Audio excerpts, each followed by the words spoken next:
ആശ്വാസം നേടാം. ഹൃത്തിനുള്ളിൽ ജീവൻ നൽകും വചനം, തിരുവചനം. പിതാവിൻ്റെയും പുത്രൻ്റെയും പരിശുദ്ധാത്മാവിൻ്റെയും നാമത്തിൽ ആമീൻ. ദൈവത്തിൽ ആശ്രയിക്കുന്നവരെ അവിടുന്ന് ഉയർത്തുന്നു എന്ന വിശുദ്ധരുടെ ചരിത്രത്തിലൂടെ സഭയിലൂടെ ഞങ്ങളെ പഠിപ്പിക്കുന്ന കർത്താവായ ദൈവമേ, ഈ തിരുവചന ധ്യാനത്തിലൂടെ അങ്ങിൽ ആശ്രയിച്ച് ജീവിക്കുന്നതിൻ്റെ ചൈതന്യം സ്വന്തമാക്കാൻ ഞങ്ങളെ സഹായിക്കണമേ. പരിശുദ്ധ മേരി മാതാവേ, അമ്മ ദൈവത്തിൽ ആശ്രയിച്ചതുപോലെ സകല വിശുദ്ധരോടും ചേർന്ന് ദൈവത്തെ മഹത്വപ്പെടുത്തി ജീവിക്കാനുള്ള കൃപ ഈ തിരുവചന ധ്യാനത്തിലൂടെ ഞങ്ങൾക്ക് ലഭിക്കുമാറാകട്ടെ. ആമീൻ. ജോയൽ പ്രവാചകന്റെ പുസ്തകത്തിൽ നിന്നുള്ള വായന, അധ്യായം 2, 21 മുതലുള്ള തിരുവചനങ്ങൾ. ദേശമേ ഭയപ്പെടേണ്ട, ആഹ്ലാദിച്ച് ആനന്ദിക്കുക. കർത്താവ് വൻ കാര്യങ്ങൾ ചെയ്തിരിക്കുന്നു. വയലിലെ മൃഗങ്ങളെ പേടിക്കേണ്ട, മേച്ചിൻപുറങ്ങൾ പച്ച പിടിച്ചിരിക്കുന്നു. വൃക്ഷങ്ങൾ ഫലം ചൂടുന്നു. അത്തിമരവും മുന്തിരിവള്ളിയും ഫലങ്ങൾ സമൃദ്ധമായി നൽകുന്നു. സിയോൻ മക്കളെ ആനന്ദിക്കുവിൻ, നിങ്ങളുടെ ദൈവമായ കർത്താവിൽ സന്തോഷിക്കുവിൻ. അവിടുന്ന് നിങ്ങൾക്ക് യഥാകാലം ആവശ്യാനുസരണം ശരത്കാല വൃഷ്ടി നൽകി നിങ്ങളെ അനുഗ്രഹിക്കും. കർത്താവിൻ്റെ നാമത്തെ സ്തുതിക്കുകയും ചെയ്യും. എൻ്റെ ജനത്തിന് ഇനി ഒരിക്കലും ലജ്ജിക്കേണ്ടി വരികയില്ല. മിശിഹായിൽ ഏറ്റവും സ്നേഹം നിറഞ്ഞവരെ, വിശുദ്ധരുടെ ജീവിത വഴികളിലൂടെ കടന്നു പോകുമ്പോൾ നമ്മൾ കണ്ടെത്തുന്ന ഒരു വലിയ യാഥാർത്ഥ്യം എന്ന് പറയുന്നത് ഒരു ദൈവത്തിൽ ആശ്രയിച്ച് അവർ ആനന്ദം സ്വന്തമാക്കിയിരുന്നു എന്നുള്ളതാണ്. ഇന്ന് ലോകം നേരിടുന്ന വലിയൊരു സങ്കടം എന്നുള്ളത് ആനന്ദം എന്താണ് എന്ന് അറിയാതെ പോകുന്നു എന്നൊക്കെയുള്ളതാണ്. എല്ലാം ഉണ്ട്, പക്ഷേ ഉള്ളിൻ്റെ ഉള്ളിലുള്ള ഒരു വലിയ ശൂന്യത ഏതൊക്കെയോ രീതിയിൽ നമ്മുടെ മുഖത്ത് നമ്മൾ ഒളിപ്പിച്ച് വെച്ചിട്ടുണ്ട്.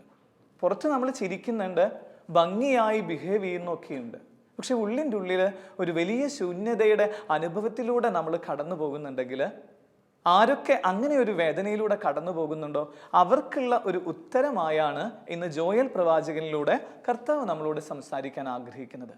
നിന്റെ ജീവിതത്തിൽ ആനന്ദത്തിലേക്കുള്ള ആദ്യത്തെ വഴിയും അവസാനത്തെ വഴിയും എന്ന് പറയുന്നത് ദൈവത്തിൽ ആശ്രയിക്കുക എന്നത് മാത്രമാണ് എന്നാണ് ഈ ജോയൽ പ്രവാചകന്റെ പുസ്തകത്തിലൂടെ നമ്മളെ പഠിപ്പിക്കുന്നത്. ഇന്ന് ഈ തിരുവചന ധ്യാനത്തിലൂടെ നമ്മൾ കണ്ടെത്താൻ ആഗ്രഹിക്കുന്നത് ഇങ്ങനെയാണ്: നമ്മുടെ ജീവിതത്തിൽ നിന്ന് നഷ്ടപ്പെട്ടു പോയ ആനന്ദവും നമ്മുടെ ജീവിതത്തിൽ നിന്ന് പടിയിറങ്ങി എന്ന് നമ്മൾ വിശ്വസിക്കുന്നതായ കുറേ പുണ്യങ്ങളും കണ്ടെത്തിയെടുക്കാനായിട്ട് ദൈവത്തിൽ ആശ്രയിക്കണം എന്ന് മാത്രമാണ് ഈ തിരുവചനം നമ്മളോട് പഠിപ്പിക്കുന്ന ഒരു യാഥാർത്ഥ്യം. നമ്മളുടെ വിശുദ്ധരുടെ കുറച്ച് പേരുടെ ജീവിതമൊക്കെ നോക്കിക്കഴിയുമ്പോൾ അത് കൃത്യമായിട്ട് നമ്മൾ കണ്ടെത്തുന്നുണ്ട്. അവരെങ്ങനെയാണ് ഈ ദൈവികമായ ഒരു ആനന്ദം സ്വന്തമാക്കിയിരുന്നത് എന്നുള്ളത്. ദൈവത്തിൽ ആശ്രയിക്കുന്നവരുടെ ഉള്ളിൽ ഒരു വലിയൊരു ആനന്ദവും 2 വലിയ കൃപകളും ലഭിക്കുന്നു എന്നാണ് വിശുദ്ധരായ എല്ലാ വിശുദ്ധരുടെയും ജീവിതം പഠിപ്പിക്കുന്നത്. 2 മേഖലയിലാണ് ദൈവത്തിൽ ആശ്രയിക്കുന്നവർക്ക് ദൈവം ആനന്ദത്തിൻ്റെ അഭിഷേകം നൽകുന്നത്. അത് ഒന്നാമത്തെ ദൈവികമായ ജ്ഞാനം നൽകി ഒരുവനെ ആനന്ദിപ്പിക്കുന്നു എന്നുള്ളതാണ്.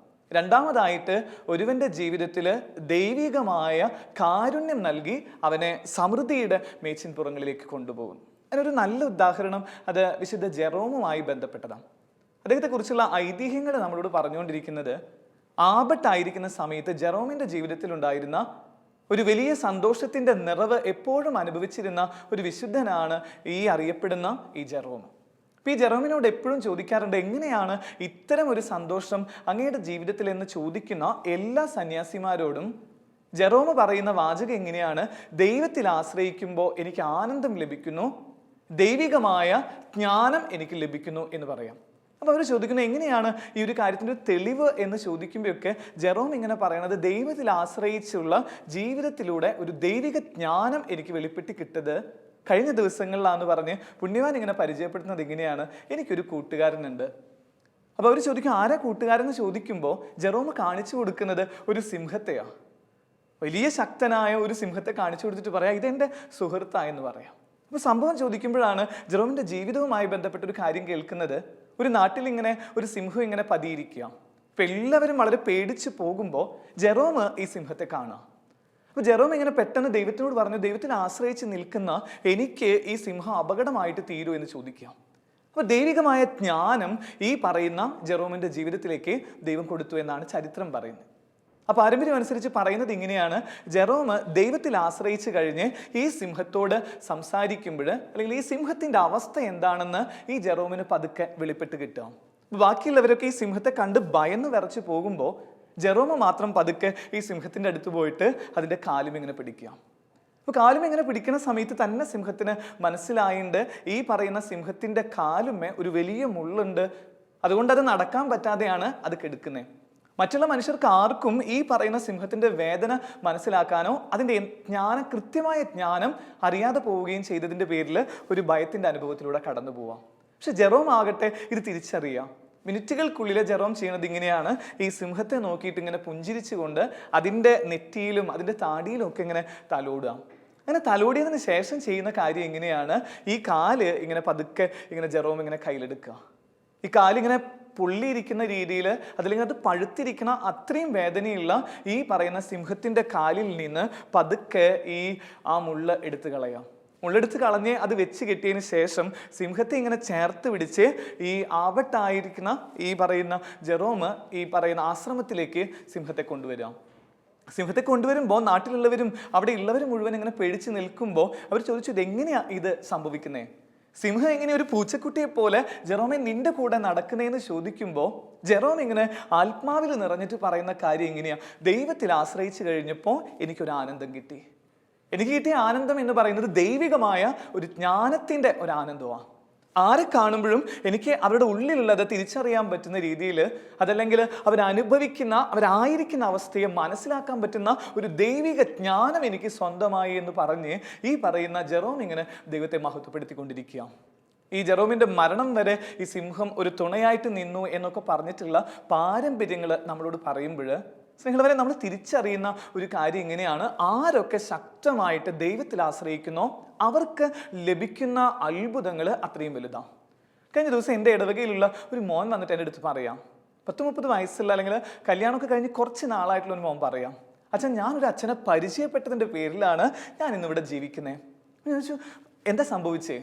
ഇവനിങ്ങനെ അനിതര സാധാരണമായ സന്തോഷത്തിൻ്റെ വഴിയിലൂടെ പോവാം. അപ്പോൾ സംസാരിച്ചുകൊണ്ടിരിക്കുമ്പോൾ പറഞ്ഞു, അച്ഛാ ആ അച്ഛൻ എൻ്റെ അടുത്ത് ഇങ്ങനെ പറഞ്ഞു, ഒന്ന് ധ്യാനം കൂടണം എന്ന് എൻ്റെ അടുത്ത് പറയാം. അപ്പോൾ ഞാൻ പറഞ്ഞു, എനിക്ക് ഒത്തിരി തിരക്കുള്ളത് അച്ഛാ, എനിക്കത് പറ്റില്ല എന്നൊക്കെ പറയുമ്പോൾ അച്ഛൻ പറഞ്ഞു, അതല്ല മോനെ, ഞാൻ ദൈവത്തിൻ്റെ ആത്മാവ് നിറഞ്ഞിട്ട് എൻ്റെ മോനോട് പറയുന്നത്, നീ എന്തായാലും ഈ ദിവസങ്ങളിൽ പോയിട്ട് ഒരു ധ്യാനം കൂടണം, നീയും ജീവിത പങ്കാളിയും ചേർന്ന് ധ്യാനം കൂടണം എന്ന് പറയാം. അപ്പോൾ ഈ അച്ഛൻ പറഞ്ഞതല്ലേ എന്ന് വിചാരിച്ച് ഇവനിങ്ങനെ ഒരു ധ്യാനത്തിന് പോകുന്നു. ധ്യാനം കഴിഞ്ഞ് തിരിച്ച് വന്ന് 2 ആഴ്ച കഴിയുമ്പോഴേക്കും ഇവനൊരു വലിയ ഇതിൻ്റെ മുകളിൽ കയറുക. വീടിൻ്റെ 2ാം നിലയുടെ മുകളിൽ, അതിൻ്റെ മുകളിൽ എന്ന് പറയുന്ന രീതിയിൽ ഒരു കേബിൾ കമ്പിയുമായിട്ട് റെഡിയാക്കാനായിട്ട് കയറുന്നതിൻ്റെ ഇടയിൽ ഇവൻ ആ 2ാം നിലയുടെ മുകളിൽ നിന്ന് നിലത്തേക്ക് വീഴുക. നിലത്തേക്ക് വീണ് കഴിഞ്ഞ് ഇവനെ ആശുപത്രിയിലേക്ക് ആംബുലൻസിലൊക്കെ കൊണ്ടുപോകുമ്പോൾ സകലമാന മനുഷ്യരും പറഞ്ഞു ഇവൻ്റെ കഥ കഴിഞ്ഞു എന്നിങ്ങനെ പറയുക. അത്രയും വേദന അനുഭവപ്പെടുന്ന രീതിയിൽ ഇവനെ കൊണ്ടുപോവുക. പക്ഷെ 1 മാസത്തിന് മുമ്പ് അവൻ ജീവിതത്തിൻ്റെ യാഥാർത്ഥ്യങ്ങളിലേക്ക് തിരിച്ചു വരിക, ഒരു അപകടവും ഇല്ലാതെ, ഒരു പോറലേൽക്കാതെ അവനിങ്ങനെ തിരിച്ചു വരിക. തിരിച്ചു വന്നു കഴിഞ്ഞിട്ടാണ് എൻ്റെ അടുത്ത് ഇങ്ങനെ സംസാരിച്ചിട്ട് ഇവൻ പറഞ്ഞ വാചകം എങ്ങനെയാണ്, അച്ഛൻ ഞാൻ പോയ സ്ഥലത്ത് അല്ലെങ്കിൽ എനിക്കൊരു വെളിപ്പെടുത്തൽ കിട്ടിയത് ഇങ്ങനെയാണ്, ആ അച്ഛൻ പറഞ്ഞിട്ടുണ്ടായിരുന്നു നിനക്ക് ഒരു വലിയൊരു അപകടം ഇരിക്കുന്നുണ്ട്, ഈ അപകടത്തിൽ നിന്ന് രക്ഷപ്പെടാനായിട്ട് ദൈവം നിനക്ക് കാണിച്ചു തരുന്നത് നീ ഒരു ധ്യാനത്തിൽ പങ്കെടുക്കുകയാണ് എന്നൊരു കാര്യം ഇങ്ങനെ പറയാം.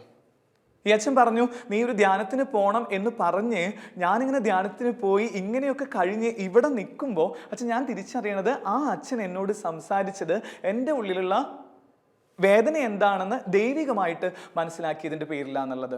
സ്നേഹമുള്ളവരെ, നമ്മൾ ഈ ഒരു ജീവിതത്തിൻ്റെ ഒക്കെ ഒരു വലിയ സന്തോഷം എന്ന് പറയുന്നത് ഒരു ദൈവിക ജ്ഞാനത്തിൽ നിറഞ്ഞ് ജീവിക്കുക എന്നുള്ളതാണ്. അതുകൊണ്ടല്ലേ വിശുദ്ധ ഫ്രാൻസിസ് സേവിയർ ആവട്ടെ, വിശുദ്ധ അന്തോണീസ് ഒക്കെ ആവട്ടെ ഇത് വളരെ കൃത്യമായിട്ട് പാലിച്ചിട്ടുണ്ട്. അതുകൊണ്ടാണ് നാട്ടുകാരൊക്കെ ഇല്ലെങ്കിലും പറയുന്ന കാര്യമില്ലേ, ആരില്ലെങ്കിലും വേണ്ട, എൻ്റെ വചനം കേൾക്കാനായിട്ട് ഈ കുളത്തിലുള്ള അല്ലെങ്കിൽ ഈ കടലിലുള്ള മത്സ്യങ്ങൾ വരും എന്ന് പറയല്ലേ. ആരുമില്ലാത്ത സമയത്ത് എന്നിട്ട് മത്സ്യങ്ങളോട് സംസാരിക്കുക, അത് ദൈവിക ജ്ഞാനമാണ്. അങ്ങനെ സംസാരിച്ചു കൊണ്ടിരിക്കുന്ന സമയത്ത് കടലിൻ്റെ ഏതൊക്കെയോ മേഖലകളിലുള്ള മീനുകൾ മുഴുവൻ ഇദ്ദേഹത്തിൻ്റെ വചനം കേൾക്കാനായിട്ട് വരുമ്പോൾ ആത്മാവിൽ നിറഞ്ഞു കഴിഞ്ഞിട്ട് അന്തോണീസ് പുണ്യവാൻ പറയണത് ഇങ്ങനെയാണ്, ദൈവത്തിൽ ആശ്രയിക്കുമ്പോൾ ദൈവം എനിക്ക് കാണിച്ചു തരുന്ന അടയാളങ്ങളാണ് ഇതൊക്കെ. ഇപ്പം ഈ ഒരു തിരുവചനത്തിലൂടെ കടന്നു പോകുന്ന നമ്മൾ ഒന്ന് ശക്തമായിട്ട് ചോദിക്കേണ്ട ഒരു ചോദ്യം എങ്ങനെയാണ്, ഞാൻ ദൈവത്തിൽ കൃത്യമായിട്ട് ആശ്രയിക്കുന്നുണ്ടോ? ദൈവത്തിൽ ആശ്രയിക്കുന്ന മക്കൾക്ക് ദൈവം ഇങ്ങനെ ദൈവിക ജ്ഞാനം ഇങ്ങനെ നൽകുന്നത് നമ്മളിങ്ങനെ കാണും. മറ്റുള്ളവരുടെ വേദനകൾ, ഭാവി കാര്യങ്ങൾ പോലും മനസ്സിലാക്കാനായിട്ട് പറ്റും. എൻ്റെ ജീവിതത്തിൽ വ്യക്തിപരമായിട്ട് ഞാൻ കണ്ടൊരു കാര്യം എങ്ങനെയാണ്, ഒരു സിസ്റ്ററോടൊരു വലിയൊരു സ്നേഹമുണ്ട് എനിക്ക്. കൗൺസിലിങ്ങിനായിട്ട് ഞാൻ ഈ സിസ്റ്ററിൻ്റെ അടുത്തൊന്ന് പോയിരുന്നുള്ളൂ. പോയിരുന്ന് കഴിഞ്ഞ് ഈ സിസ്റ്റർ മിനിറ്റുകൾക്കുള്ളിൽ എൻ്റെ ജീവിതത്തിൻ്റെ മുഴുവൻ അവസ്ഥ പറഞ്ഞു കഴിയുക. അപ്പോഴും നമുക്ക് സംശയമായിട്ട് തോന്നുക, എന്തൊക്കെയോ അത് എങ്ങനെയെങ്കിലുമൊക്കെ ഒന്ന് നമ്മളെ നോക്കിയിട്ട് അത് ടെലപ്പതിക്കലായിട്ടോ എങ്ങനെയെങ്കിലുമൊക്കെ ആയിട്ട് മനഃശാസ്ത്രപരമായിട്ടോ ഒക്കെ ചിന്തിക്കുക. കുറച്ചു നേരം കഴിഞ്ഞപ്പോൾ ഈ സിസ്റ്റർ എൻ്റെ അടുത്ത് പറയണത്, അച്ഛൻ്റെ അപ്പൂപ്പൻ്റെ പേരെന്നൊക്കെ പറഞ്ഞിട്ട് ഒരു പരിചയമില്ലാത്ത ഈ സിസ്റ്റർ അപ്പൂപ്പൻ്റെ മുഴുവൻ ഡീറ്റെയിൽ എന്നോട് പറയുക. അപ്പൂപ്പൻ്റെ ജോലി ഇങ്ങനെയാണ്, അപ്പൂപ്പന് ഇപ്പോൾ 94 വയസ്സായിട്ട് ഇരിക്കുന്നുണ്ട്, ഇന്ന കാര്യങ്ങൾ എന്നൊക്കെ പറഞ്ഞിട്ട് അപ്പൂപ്പനോട് ചോദിക്കാനായിട്ട് പറയാം. അപ്പം ഞാൻ ഈ അപ്പൂപ്പനെ എനിക്കറിയാം, പക്ഷേ അപ്പൂപ്പൻ്റെ പഴയ ജീവിതമൊന്നും എനിക്കറിയില്ല. ഈ സിസ്റ്റർ ആണെങ്കിൽ ഈ നാട്ടുകാരി അല്ലാത്തൊരു സിസ്റ്ററാണ്, ഇവിടെയല്ല സിസ്റ്റർ വർക്ക് ചെയ്യുന്നത്. കുറച്ചു നേരം പ്രാർത്ഥിച്ച് കഴിഞ്ഞിട്ടാണ് ഈ സിസ്റ്റർ ഇങ്ങനെ എൻ്റെ അടുത്ത് ഇങ്ങനെ സംസാരിച്ച് കഴിഞ്ഞ് ഞാൻ വീട്ടിൽ പോയിട്ട് എൻ്റെ കട്ടിലിൽ കിടക്കുന്ന എൻ്റെ അപ്പൂപ്പൻ്റെ അടുത്ത് വിശേഷങ്ങൾ ചോദിക്കുമ്പോൾ ഇത്രയും വാർദ്ധക്യത്തിലുള്ള ഈ അപ്പൂപ്പൻ്റെ അടുത്ത് അപ്പൂപ്പൻ്റെ ബാല്യകാലത്തെക്കുറിച്ചൊക്കെ ഞാനിങ്ങനെ വെളിപ്പെടുത്തുമ്പോൾ ഈ അപ്പൂപ്പൻ ചോദിക്കുക, നിനക്ക് എങ്ങനെയാണ് ഇത് പറയാൻ പറ്റുന്നത്? അപ്പം ഞാൻ പറഞ്ഞു, ഇറ്റ്സ് നോട്ട് മൈ മെറിറ്റ്, ഞാനല്ല ഇത് സംസാരിച്ചത്. എൻ്റെ അടുത്തൊരു സിസ്റ്റർ പറഞ്ഞ കാര്യമാണ്, ഇത് സത്യമാണെന്ന് അറിയാൻ വേണ്ടിയിട്ട് അപ്പൂപ്പൻ്റെ അടുത്ത് വന്നതാന്ന് പറയുമ്പോൾ സ്നേഹമുള്ളവരെ, അപ്പൂപ്പൻ എങ്ങനെ പറയാം, ഈ ലോകത്തിൽ ആർക്കും അറിയാത്തൊരു കാര്യമാണ്. ആർക്കും അറിയാത്ത കാര്യം എങ്ങനെയാ എൻ്റെ മോനെ നിനക്കിത് മനസ്സിലാവണേ ചോദിച്ചു കഴിയുമ്പോൾ ഞാനിങ്ങനെ പതുക്കെ ഈ സിസ്റ്ററിൻ്റെ അടുത്തേക്ക് ഓടിച്ചില്ല. ഒരു സിസ്റ്ററിൻ്റെ അടുത്ത് ഒരു സിസ്റ്ററെ എങ്ങനെ ഒരു കാര്യമൊക്കെ സിസ്റ്ററിന് വെളിപ്പെട്ട് കിട്ടുന്നേ. അപ്പോൾ ഈ സിസ്റ്ററിൻ്റെ അടുത്ത് പറയാ, സ്റ്റാഴ്സ, ഞാൻ ദിവസത്തിൽ 3 മണിക്കൂർ രാത്രി ഉറങ്ങുള്ളൂ. 24 മണിക്കൂറിൽ ബാക്കിയുള്ള മണിക്കൂറുകൾ മുഴുവൻ ദൈവത്തിൽ ആശ്രയിച്ച് ജീവിക്കാനുള്ള തീരുമാനമെടുത്ത രാത്രി തൊട്ട് കർത്താവ് എനിക്ക് വെളിപ്പെടുത്തി തരിക. എൻ്റെ മുമ്പിൽ ആരൊക്കെ വന്നിരിക്കട്ടെ, എത്ര വലിയ സങ്കടത്തോടു കൂടെ വന്നിരുന്നാലും കർത്താവിൻ്റെ മുമ്പിൽ ഞാനിങ്ങനെ താഴ്മയോടെ ഇരുന്ന്, ആ പത്രോസ്ലീഹയുടെ ലേഖനത്തിൽ പറയണ പോലെ കർത്താവിൻ്റെ മുമ്പിൽ താഴ്മയോടെ ഇരിക്കെ അവിടെ നിന്ന് എന്നെ തക്ക സമയത്ത് ഉയർത്തു എന്ന് പറയുന്നതിൻ്റെ തിരുവെഴുത്ത് ഞാൻ നിറവേറിക്കൊണ്ടിരിക്കുക. സിസ്റ്റർ ഇങ്ങനെ വെളിപ്പെടുത്തിയ കാര്യം ഇങ്ങനെ ദൈവത്തിൽ ആശ്രയിച്ചിട്ട് ഞാൻ കുറച്ചു നേരം ഇങ്ങനെ വ്യാപരിക്കുമ്പോൾ, അച്ഛാ ഞാൻ ഈ കാണുന്ന ലോകത്തിൻ്റെ അപ്പുറത്തുള്ള മുഴുവൻ കാര്യങ്ങളും കണ്ടുകൊണ്ടിരിക്കുക എന്ന് പറഞ്ഞിട്ട് ഈ സിസ്റ്റർ ഇങ്ങനെ വെളിപ്പെടുത്താം. അപ്പോൾ ഈ ഒരു തിരുവചനം കേട്ടുകൊണ്ടിരിക്കുന്ന സ്നേഹമുള്ള ശാലോം TV പ്രേക്ഷകരോട് ഇന്ന് ഈ ഒരു ജോയൽ പ്രവാചകന്റെ പുസ്തകത്തിലൂടെ ദൈവം നമ്മളോട് പറയണത് ഇങ്ങനെയാണ്, നീ ദൈവത്തിൽ ആശ്രയിക്കുമ്പോൾ ദൈവിക ജ്ഞാനങ്ങൾ നീ സ്വന്തമാക്കും. അതൊരു സംശയം ഉണ്ടെങ്കിൽ ഇന്ന് ഈ തിരുവചനം കേട്ട് കഴിഞ്ഞിട്ട് ഒന്ന് ആത്മാർത്ഥമായിട്ട് കർത്താവിൻ്റെ മുമ്പിൽ പോയിരിക്കുക. കർത്താവേ, ഒരു വർഷത്തിനുള്ളിൽ നിന്റെ കൂടെ ഇരിക്കുന്നതിൻ്റെ ഒരു ദൈവിക ജ്ഞാനം എനിക്ക് വെളിപ്പെടുത്തി തരണം. നാളെയെക്കുറിച്ചുള്ള കാഴ്ചപ്പാടുകൾ എനിക്ക് കിട്ടണം. നാളെയെക്കുറിച്ചുള്ള എൻ്റെ ദൈവത്തിൻ്റെ പദ്ധതി അനുസരിച്ച് ജീവിക്കാൻ എനിക്ക് പറ്റണം എന്നൊക്കെ സ്നേഹമുള്ളവരെ, ഇന്ന് മുതൽ ഈ തിരുവചന സന്ദേശം കേട്ടതിൻ്റെ വെളിച്ചത്തിൽ നിനക്ക് ജീവിക്കാൻ പറ്റുമെങ്കിൽ ഉറപ്പ് പറയാം, അടുത്ത വർഷം ഈ സമയമാകുമ്പോൾ കർത്താവ് നിന്നോട് വ്യക്തിപരമായിട്ട് സംസാരിക്കുന്നത് നീ കേൾക്കും. ഇതാണ് ഈ സുവിശേഷത്തിൻ്റെ, അതുകൊണ്ടാണ് പ്രവാചകരെല്ലാം ചെയ്യുന്ന കാര്യം. ദൈവം പറയണതനുസരിച്ച് അവർ പോവുക. ഓരോ നാട്ടിൽ പോയിട്ട് സംഭവിക്കാനിരിക്കുന്ന കാര്യങ്ങൾ മുഴുവൻ അവർക്കിങ്ങനെ കാണിച്ചു കൊടുക്കുക.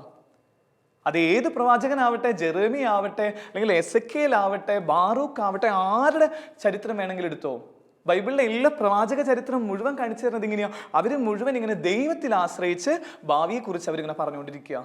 ആസന്നമായ ദുരന്തത്തെക്കുറിച്ച് അവരിങ്ങനെ പഠിപ്പിക്കുക. ഇവൻ പുതിയ നിയമത്തിലേക്ക് വരുമ്പോൾ സ്നാപക യോഹന്നാന്റെ ലൈഫ് എടുത്തേ. ആ മരുഭൂമിയിൽ താമസിക്കുന്ന ഈ മനുഷ്യന് ഇത്രയും ജ്ഞാനം എവിടുന്നാ? അല്ലെങ്കിൽ ഇത്രയും കാര്യങ്ങൾ എങ്ങനെയാ? എൻ്റെ പിന്നാലെ വരുന്നവൻ എന്നെക്കാൾ വലിയവനാണെന്ന് പറയാനുള്ള ജ്ഞാനം കിട്ടിയത് ദൈവത്തിൽ ആശ്രയിച്ചതിൻ്റെ പേരിലാണ്. അതുകൊണ്ട് തന്നെ ദൈവം യേശുക്രിസ്തു പറയാണ്, അമ്മയുടെ ഉദരത്തിൽ നിന്ന് വന്നതിൽ ഏറ്റവും മിടുക്കനായ അല്ലെങ്കിൽ ഏറ്റവും ചൈതന്യമുള്ള മനുഷ്യൻ ഈ സ്നാപക യോഹന്നാൻ എന്ന് പറഞ്ഞിട്ടുള്ള ആ ഒരു കൺഗ്രാസ് കൊടുത്തിട്ടാണ് തിരുവചന ഭാഗമൊക്കെ അവസാനിപ്പിക്കുന്നത്. കാരണം ഒരൊറ്റ കാര്യത്തിൻ്റെ പുറത്താണ്, ദൈവത്തിൽ ആശ്രയിക്കുമ്പോൾ ദൈവം അവരെ ഇങ്ങനെ ഉയർത്തുന്നതിൻ്റെ ആദ്യത്തെ കാര്യം. ഈ പറഞ്ഞ വചനം ഇങ്ങനെ നീട്ടിയും പരത്തിയൊക്കെ ഇതിൻ്റെ ഭംഗി കളയാതെ നമ്മളിങ്ങനെ ആദ്യത്തെ ഭാഗം ഇങ്ങനെ അവസാനിപ്പിക്കുക. നീ ദൈവത്തിൽ ആശ്രയിക്കുമ്പോൾ ദൈവം നിനക്ക് ദൈവിക ജ്ഞാനം വെളിപ്പെടുത്തും എന്ന് മനസ്സിലാക്കുക. രണ്ടാമത്തെ കാര്യം കുറേയും കൂടി നമ്മുടെ ജീവിതവുമായി ബന്ധപ്പെട്ട ഒരു കാര്യം, ദൈവത്തിൽ ആശ്രയിക്കുന്നവര് ദൈവത്തിൻ്റെ കരുണ ഇങ്ങനെ നേരിട്ട് കാണും. ആരൊക്കെ ദൈവത്തിൽ ആശ്രയിക്കുന്നോ അവർക്ക് മാത്രമാണ് സ്നേഹമുള്ളവർ ദൈവിക കരുണ എന്താണെന്ന് വെളിപ്പെടുത്തി കിട്ടുള്ളൂ. മനുഷ്യന് നൽകുന്ന ചെറിയ ചെറിയ കാരുണ്യത്തിൻ്റെ വഴികളല്ല ദൈവത്തിൻ്റെ. മനുഷ്യന് നൽകുന്നത് എന്താ? നമുക്ക് മീൻ തന്ന് നമ്മളെ സാറ്റിസ്ഫൈ ചെയ്യുക എന്നുള്ളത് മാത്രമാണ്. പക്ഷെ ദൈവത്തിൽ ആശ്രയിക്കുന്നവർക്ക് ദൈവം ചെയ്യുന്നത് മീൻപിടുത്തം പഠിപ്പിക്കും എന്നുള്ളതാ. മീൻ കൊടുക്കുക എന്നുള്ളത് ഇറ്റ് ഇസ് ഈസി വേ. പക്ഷെ മീൻപിടുത്തം പഠിപ്പിക്കുക എന്നുള്ളത്, അല്ലെങ്കിൽ ഒരു നല്ല മുക്കുവനാക്കി മാറ്റുക എന്നുള്ളത്, അത് ദൈവിക പദ്ധതി പോലെ പ്രധാനപ്പെട്ടതാണ്. അപ്പോൾ ദൈവത്തിൽ ആശ്രയിക്കുന്നവർക്ക് കിട്ടുന്ന കാര്യം എങ്ങനെയാണ്? അവർക്ക് ഇങ്ങനെ നിസാര മീനുകൾ കൊണ്ടല്ല, അല്ലെങ്കിൽ കാരുണ്യത്തിൻ്റെ ചെറിയ ചെറിയ പരൽമീനുകളല്ല നൽകപ്പെടുന്നത്. മനുഷ്യന് നൽകുന്നതൊക്കെ ഈ കാരുണ്യത്തിന്റെ പരൽമീനുകളാണേ. പക്ഷെ ദൈവം നൽകുന്നതാവട്ടെ കാരുണ്യത്തിന്റെ വൻ മത്സ്യങ്ങളാ. ആ 153 മത്സ്യത്തിന്റെ സമൃദ്ധി, ഏതാണ്ട് 2 ലക്ഷം 3 ലക്ഷം രൂപയുടെ വിലയുള്ള മത്സ്യം പത്രോസും കൂട്ടിനും സ്വന്തമാക്കുന്നത് ദൈവത്തിന്റെ കാരുണ്യത്തില് ആശ്രയിച്ചതിന്റെ പേരില.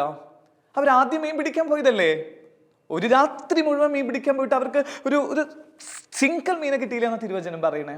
ഒരു ചെറിയ മീൻ പോലും അവർക്ക് കിട്ടിയില്ല. പിന്നെ അത്ഭുതം സംഭവിക്കുന്നത് എപ്പോഴാ? ദൈവത്തിൽ ആശ്രയിച്ച് ദൈവത്തിന്റെ കരുണയ്ക്ക് വേണ്ടി യാചിച്ചപ്പോൾ ദൈവം അവരുടെ മേലിങ്ങനെ കാരുണ്യത്തിന്റെ മഴപ്പെയ്ത്ത് നൽകി അവിടെ നിന്ന് അനുഗ്രഹിക്കുക. പിന്നെ നോക്കുമ്പോൾ അവർ അടുത്തുള്ളവരെ കൂടെ വിളിക്കാന്നേ. ഇത്ര നേരം അവരുടെ പറയുന്ന ചെറിയ പാത്രത്തിൽ മീൻ ശേഖരിക്കാനില്ലാതെ ക്ലേശിക്കുന്ന അവര് പറയും, മക്കളെ വാ, ഇവിടെ നിറച്ച് മീനാ, ചാകര കണക്ക് മീൻ എന്ന് പറഞ്ഞിട്ട് അവരിങ്ങനെ എടുത്തു കൊണ്ടുവരുമ്പോൾ പത്രോസ്ലീഹയൊക്കെ ഇങ്ങനെ ആത്മാവിൽ നിറഞ്ഞിട്ട് പറയാം, ഞാൻ ദൈവത്തിൽ ആശ്രയിച്ചപ്പോൾ ദൈവം ഇങ്ങനെ കാരുണ്യത്തിന്റെ കടല് എൻ്റെ മുമ്പിൽ തുറന്നു വെച്ചിരിക്കുന്നത് ഞാൻ കാണാന്ന് പറയാം. ഇതാണ് സ്നേഹമുള്ളവരെ, ഈ മീൻ കൊണ്ട് സാറ്റിസ്ഫൈഡ് ആവാതെ ദൈവം തരുന്ന കാരുണ്യത്തിന്റെ ഒരു അത്ഭുതത്തിന്റെ മത്സ്യങ്ങളിലേക്കുള്ള ഒരു യാത്ര. അത് ദൈവത്തിൽ ആശ്രയിക്കുന്നവർക്ക് കിട്ടുന്ന ഒരു കാരുണ്യം. അത് നമ്മൾ ഈ കഴിഞ്ഞ ദിവസങ്ങളിൽ ഒരു കന്യാസ്ത്രീ കൊച്ചിനെ നമ്മൾ പരിചയപ്പെട്ടില്ലേ, ഒരു പേര് ക്രിസ്റ്റീന എന്നാ. ദ വോയിസ് ഓഫ് ഇറ്റലി എന്ന് പറഞ്ഞിട്ട് ലോകം കണ്ടതിൽ വെച്ച് ഏറ്റവും വലിയ റിയാലിറ്റി ഷോയിൽ ഈ മോൾക്ക് ഫസ്റ്റ് കിട്ടുന്നേ. അതിൻ്റെ ആദ്യത്തെ റൗണ്ടിലൊക്കെ നോക്കിക്കഴിഞ്ഞപ്പോൾ എല്ലാം വലിയ സിംഗേഴ്സ് വന്ന് നിൽക്കുക. അപ്പം ഇങ്ങനെ അതിൻ്റെ വ്യൂവേഴ്സ് ആയിട്ടുള്ളവർ പറഞ്ഞു, ഒരു സിസ്റ്ററിന് എന്താ ഇവിടെ റോള്, ഒരു പാവപ്പെട്ട ഒരു കന്യാസ്ത്രീ കൊച്ചു ഇവിടെ ഇരിക്കുന്നുണ്ടല്ലോ എന്നൊക്കെ ഇങ്ങനെ പറയാം. അത് കഴിഞ്ഞ് ഓരോ സെഷനും കഴിഞ്ഞ് ഇതിൻ്റെ ഫൈനൽ റൗണ്ടിൽ നോക്കുമ്പോൾ ഇവരെ എല്ലാവരും അത്ഭുതപ്പെടുത്തിക്കൊണ്ട് ക്രിസ്റ്റീന എന്ന് പറയുന്ന ഈ ഒരു കന്യാസ്ത്രീ കൊച്ചുണ്ട് അവിടെ. അപ്പോൾ അവരിങ്ങനെ ആദ്യത്തെ പാട്ടൊക്കെ കഴിഞ്ഞ് കഴിഞ്ഞപ്പോൾ അവരിങ്ങനെ കൈയടിക്കണു. അത് കഴിഞ്ഞ് ഈ സിസ്റ്റർ അതരം തുറന്നിങ്ങനെ ആദ്യത്തെ വരി പാടുമ്പോഴേക്കും ലോകം മുഴുവൻ ഇങ്ങനെ അത്രയും അത്ഭുതത്തിൻ്റെ മേഖലകളിലേക്ക് പോവാം. ആ വർഷത്തെ വോയിസ് ഓഫ് ഇറ്റലി ആയിട്ട് ക്രിസ്റ്റീന എന്ന് പറയുന്ന ഒരു സിസ്റ്ററെ തെരഞ്ഞെടുത്തിട്ട് ലോകം ഇങ്ങനെ അന്താളിച്ച് നിൽക്കുക. അപ്പോൾ ഈ മാധ്യമപ്രവർത്തകരൊക്കെ ചോദിക്കുന്നുണ്ട്, ഇതെങ്ങനെയാണ് സംഭവിക്കുന്നത്? നമുക്കറിയാം ഒരു സിസ്റ്ററിൻ്റെ ജീവിതത്തിൻ്റെ അനുഭവങ്ങൾ അല്ലെങ്കിൽ അവസ്ഥകൾ, പാട്ട് പഠിക്കാനോ അല്ലെങ്കിൽ മറ്റുള്ള കാര്യങ്ങൾക്കൊന്നും അത്രയും സമയമില്ലാത്ത വ്യക്തികളാണ്. ദൈവത്തോട് കൂടിയിരിക്കണം അല്ലെങ്കിൽ അവരുടേതായ ഉത്തരവാദിത്തങ്ങളിൽ ഒതുങ്ങിക്കൊണ്ടിരുന്ന അത്രയും പാവപ്പെട്ട അനുഭവങ്ങളിലൂടെ കടന്നു പോകുന്ന ഈ സിസ്റ്ററോട് ലോകം ചോദിക്കുക, എങ്ങനെ ഇങ്ങനെ ഒരു നേട്ടം കൊയ്യാനായിട്ട് പറ്റിയേ? അപ്പം അതിന് ഈ പറയുന്ന കന്യാസ്ത്രീ ആയിട്ടുള്ള ക്രിസ്റ്റീന എന്ന് പറയുന്ന സിസ്റ്റർ പറയുന്ന കാര്യം എങ്ങനെയാണ്, ഞാൻ ദൈവത്തിൽ ആശ്രയിച്ചപ്പോൾ ദൈവത്തിൻ്റെ കരുണ എന്നിലേക്ക് വന്നു നിറഞ്ഞു. വേറെ ഒന്നുമില്ല. എനിക്ക് അധികം ഇതിൻ്റെ സംഗീതത്തിൻ്റെ ലോകമായിട്ടോ അല്ലെങ്കിൽ വെസ്റ്റേൺ മ്യൂസിക് ആയിട്ടോ അല്ലെങ്കിൽ മറ്റു കാര്യങ്ങളായിട്ടോ എനിക്ക് ഒന്നും അറിയില്ല കാര്യമായിട്ട്.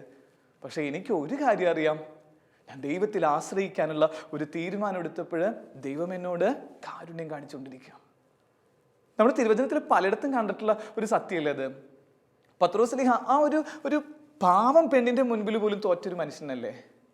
പറഞ്ഞു, ഞാനവൻ അറിയത്തില്ല എന്ന് പറഞ്ഞ് മാറിപ്പോവാന്നേ, എനിക്കൊന്നും അറിയില്ല എന്ന് പറഞ്ഞിട്ട് നീ ആ നീതിമാന്റെ കൂടെ നടക്കുന്നത് ഞാൻ കണ്ടിട്ടുണ്ടല്ലോ. നിഷേധിക്കുക അദ്ദേഹം. അത് കഴിഞ്ഞിട്ട് ദൈവത്തിന്റെ കരുണ കൊണ്ട് പത്രോസ് നിറഞ്ഞു കഴിയുമ്പോൾ സംഭവിക്കുന്ന കാര്യം എന്താണെന്നറിയോ? പത്രോസ് നടന്നു പോകുന്ന വഴിയിൽ അത്ഭുതങ്ങൾ സംഭവിച്ചുകൊണ്ടിരിക്കുക. ജനങ്ങൾ കാണിക്കണത് ഇങ്ങനെയാ, രോഗികളായിട്ട് കഴിയണവരിങ്ങനെ കെടുക്കുക. പത്രോസ്ലീഹ ഇങ്ങനെ നടന്നു പോകുമ്പോൾ ഈ പത്രോസ്ലീഹയുടെ മേല് വന്നു പതിയുന്ന ആ സൂര്യപ്രകാശത്തിന്റെ നിഴല് പതിക്കണത്ത് അത്ഭുതങ്ങൾ സംഭവിക്കുക. ആ സുന്ദര കവാടം എന്ന് പറഞ്ഞ സ്ഥലത്ത് കാണിക്കുന്നത് എന്താ? പത്രോസിൽ പറയുന്ന വാചകം എങ്ങനെയല്ലേ, എനിക്ക് നിനക്ക് തരാനായിട്ട് സ്വർണമോ വെള്ളിയോ ഒന്നുമില്ല, നസ്രായനായ യേശു ക്രിസ്തുവിന്റെ നാമത്തിൽ എഴുന്നേൽക്ക്. നസ്രായനായ യേശു ക്രിസ്തുവിന്റെ നാമത്തിൽ നിനക്കൊരു ചൈതന്യം ഞാൻ തരുന്നു എന്ന് പറയുമ്പോൾ സ്നേഹമുള്ളവരെ, പത്രോസ്ലീഹ പറയാ, ഞാൻ ദൈവത്തിൽ ആശ്രയിച്ചപ്പോൾ ദൈവത്തിന്റെ കാരുണ്യത്തിന്റെ മഴപ്പെയ്ത്ത് കൊണ്ട് ഞാൻ നിറയാന്ന് പറയാം. ഫ്രാൻസിസ് മാർപ്പാപ്പ എപ്പോഴും ഈ ലോകം ഇപ്പോൾ അത്രയും കാര്യമായിട്ട് ചെയ്തുകൊണ്ടിരിക്കുകയല്ലേ. മാർപ്പാപ്പ എവിടെ പോയാലും, മാർപ്പാപ്പ ഒരു സ്പെക്സ് എടുക്കാൻ പോകുമ്പോൾ പോലും ചാനലുകാരും മാധ്യമപ്രവർത്തകരും ഒക്കെ ഇങ്ങനെ മാർപ്പാപ്പയെ വലയം ചെയ്തുകൊണ്ടിരിക്കുക. മാർപ്പാപ്പനെ ലോകരാജ്യങ്ങൾ മുഴുവൻ ഇത്രയും ആദരവോടെ കാണുമ്പോൾ മാർപ്പാപ്പയോട് ചോദിക്കുന്നുണ്ട്, ഇതെന്താ സംഭവിച്ചുകൊണ്ടിരിക്കണേ? അതിന് മാർപ്പാപ്പ വളരെ സ്നേഹത്തോടെ താന്മയത്വത്തോടു കൂടെ പറയുന്ന കാര്യം എങ്ങനെയാ, ഞാൻ ദൈവത്തിൽ ആശ്രയിക്കുമ്പോൾ ദൈവത്തിൻ്റെ കാരുണ്യം എന്നിലേക്ക് ഇങ്ങനെ നിറയാം. ദൈവത്തിൻ്റെ കാരുണ്യത്തിൻ്റെ അനുഭവം കൊണ്ട് എനിക്ക് നടക്കുന്ന സ്ഥലങ്ങളിലൊക്കെ ഞാൻ അതിൻ്റെ അത്ഭുതങ്ങൾ കാണുക എന്ന് പറഞ്ഞിട്ട് ഫ്രാൻസിസ് മാർപ്പാപ്പ ഇങ്ങനെ കാരുണ്യ വർഷമൊക്കെ ആയിട്ട് ഈ വർഷത്തെ പ്രഖ്യാപിക്കല്ലേ.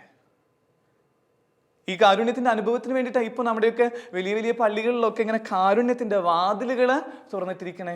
ദൈവം നിന്നോട് കാരുണ്യം കാണിക്കും എന്ന് പറയുന്ന ഒരു അനുഭവത്തിന് ഇങ്ങനെയാണെങ്കിൽ ഈ സുവിശേഷത്തിൻ്റെ രണ്ടാമത്തെ വ്യാഖ്യാനം എങ്ങനെയാ?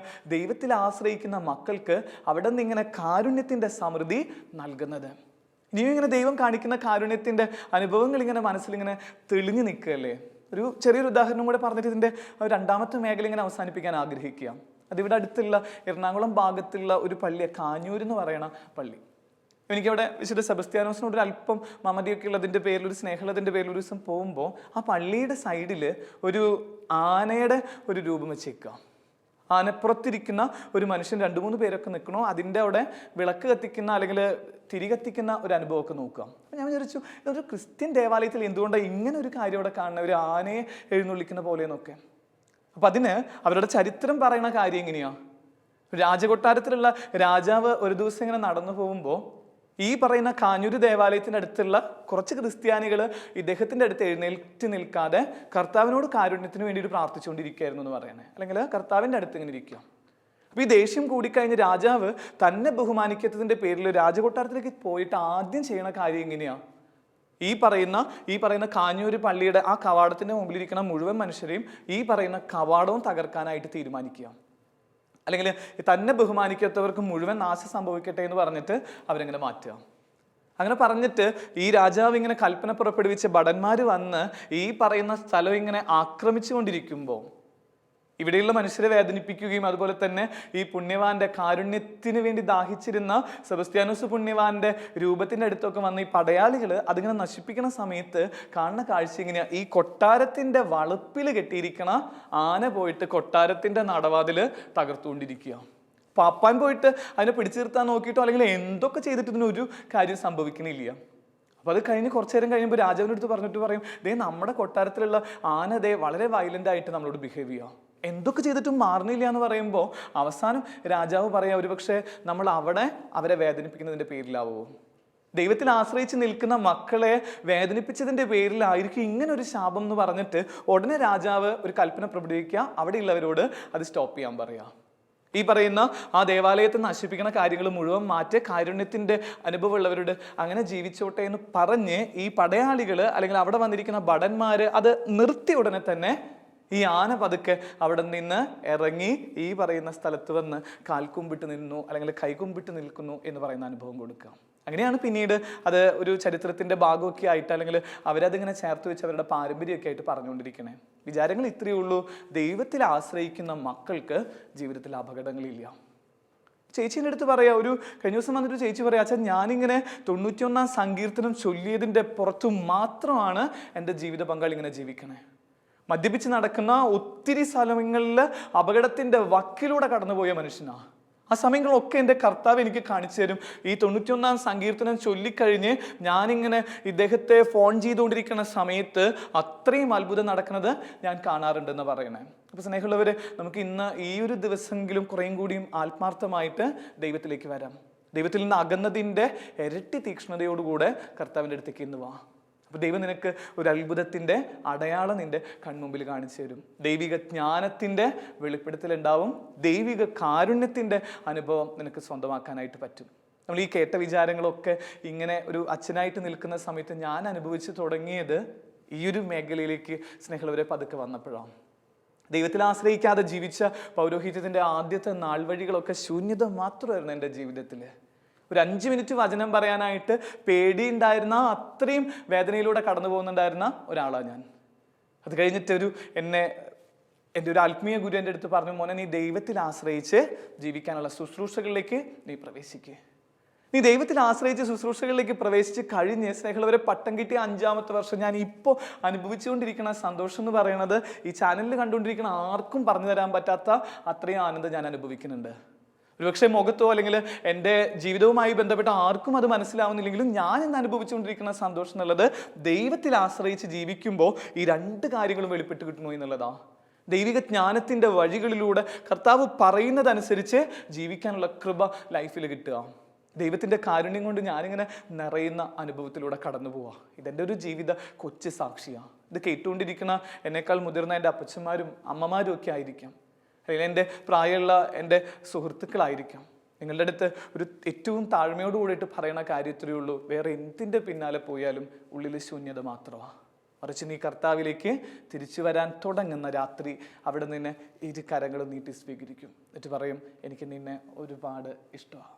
കണ്ണുകളടയ്ക്കാം, നമുക്ക് കരങ്ങൾക്ക് ഒപ്പം. കാരുണ്യവാനായ കർത്താവേ, ദൈവത്തിൽ ആശ്രയിക്കുന്നതിൻ്റെ ഒരു ചൈതന്യം ഞങ്ങളുടെ ജീവിതത്തിൽ അവിടെ നിന്ന് നൽകണമേ.